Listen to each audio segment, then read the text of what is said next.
See, all of these activities that Paul mentions, these bad things, are nothing more and nothing less than self-salvation projects. Rules we follow to fill the void, to feel less alone, to feel more in control, and so on and so forth. So the irony is that a law-driven life actually leads to law breaking in a myriad of ways.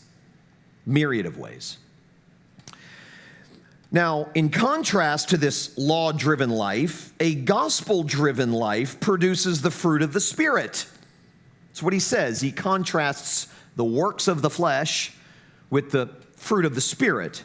Verse 18, Galatians 6:18, clearly says that life led by the Spirit is not life under law. Now, what does that mean? That's actually super important, because what it means is that the fruit of the Spirit, all of these things, love, joy, peace, patience, kindness, goodness, gentleness, faithfulness, self-control, all of these things, the fruit of the Spirit, are not produced by the law, you keeping the rules.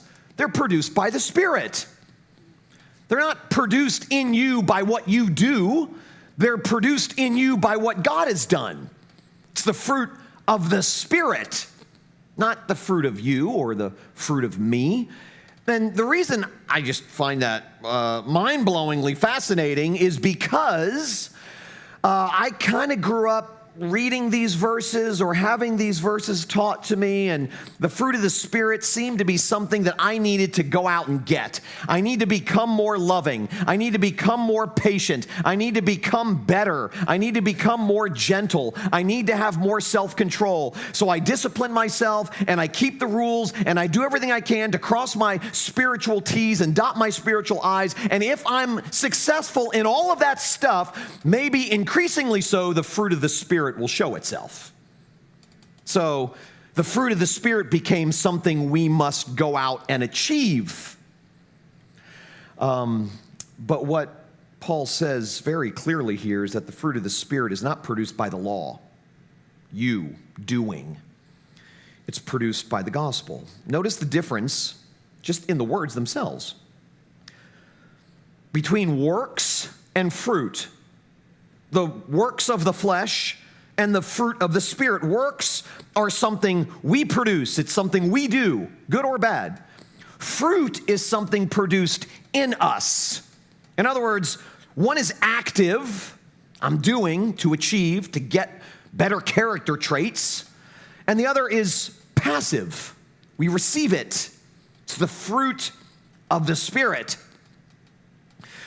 So when we believe that everything we need and long for we already have, what Paul's saying is that it naturally produces a life of love and joy and peace and patience and kindness and gentleness and self-control and those sorts of things. So that the way this works is like this.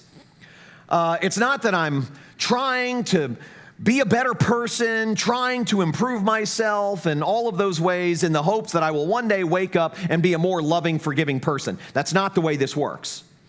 The way it works is I come under on a regular basis, I come under the fountain of God's grace and God's mercy and God's forgiveness. I have friends that remind me of it. I have preachers that remind me of it. I have people that remind me of it, that I'm constantly being reminded of God's unconditional love for me because of what Jesus has done, His amazing grace toward me in the person of Jesus, His outrageous mercy on my behalf because of Jesus. I'm reminded of that. I'm soaking in that, in the hot tub of God's forgiveness. And then I wake up one day and realize I'm more forgiving now than I was 3 years ago.